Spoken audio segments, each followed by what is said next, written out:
करती है।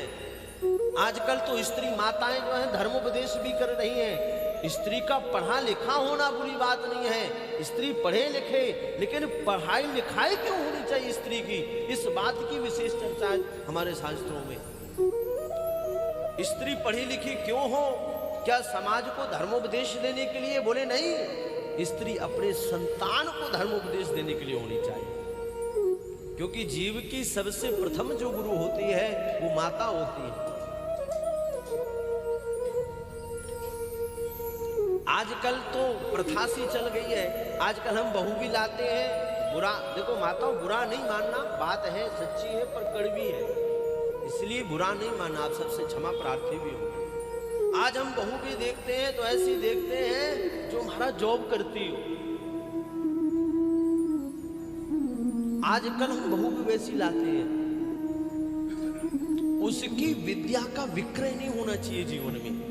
नारी की विद्या बेचने के लिए नहीं है, नारी की विद्या अपने संतान को सुधारने के लिए होती है। नारी को कहीं भी वर्णन नहीं है कि वो धर्मोपदेश करे या व्यास गद्दी में बैठ करके व्यास गद्दी की मर्यादा का उल्लंघन करे, ऐसा कहीं कोई वर्णन नहीं है।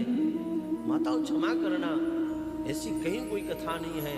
आपको ज्ञान है, आप चर्चा कर सकती हैं, उसकी ज्ञान है, आप उसमें सत्संग कर सकती हैं। ज्ञानी होना बुरी बात नहीं है, लेकिन मैंने बताया पढ़ा लिखा संतान के लिए होना चाहिए, अपने लिए होना चाहिए, ना कि धर्मोपदेश करने के लिए। भागवत की कथा तो कतई प्रतिबंधित है औरत के लिए। भागवत की कथा व्यास मंच में बैठ करके कथा तो कभी नहीं करना चाहिए। स्त्री और शूद्र के मुख से भागवत की कथा सुनने से जीव को गाय का मांस खाने के समान अपराध लगता है। हिंदू को जो गौ मांस खाने का पाप बताया है वो अपराध बताया गया है, धर्म मीमांसा में ये सब वर्णन किया गया है। इसलिए बुराई निंदा नहीं मैं किसी की कर रहा हूं, लेकिन बहुत से लोग होते हैं क्या माताओं को अधिकार क्यों नहीं? टिप्पणियां तर्क तो अनेक प्रकार के लोग करते हैं, तर्क का कोई उत्तर नहीं है।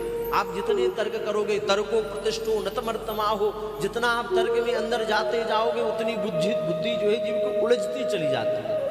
हर प्रश्न का कोई उत्तर नहीं दे सकता है।